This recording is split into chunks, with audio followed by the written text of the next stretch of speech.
భక్తితో పరమేశ్వరుణ్ణి నమ్ముకున్నవారు. అటువంటి వాళ్ళు ఎవరితో చెప్పుకుంటారు కష్టం వస్తే? వాడు ఈశ్వరుడికి చెప్తాడు. అసలు అన్నిటికన్నా ప్రమాదం అదే. ఎవడైనా ఓ తప్పుడు మాట అన్నాడు అనుకోండి, బాధపడి తాను తప్పుడు మాట అన్నాడు అనుకోండి, గొడవ లేదు, పరమేశ్వరుడు జోక్యం చేసుకోడు. ఈశ్వరుడు ఉన్నాడు, ఆయన చూస్తాడు అని వదిలిపెట్టాడు అనుకోండి, ఆయన జోక్యం చేసుకుంటాడు. వాడు నన్ను నమ్ముకున్నాడు, వాడు నన్ను నమ్ముకుని బతుకుతున్నాడు, నువ్వెవరు వాడి మీద వదలడానికి? నీ సంగతి చూస్తానంటాడు.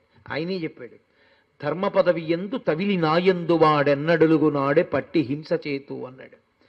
కాబట్టి భక్తులైనటువంటి వాళ్ళకి బాధలు వస్తే ఈశ్వర అని పిలిచి చెప్పుకుంటారు, వాళ్ళు భగవంతుడికి చెప్తారు.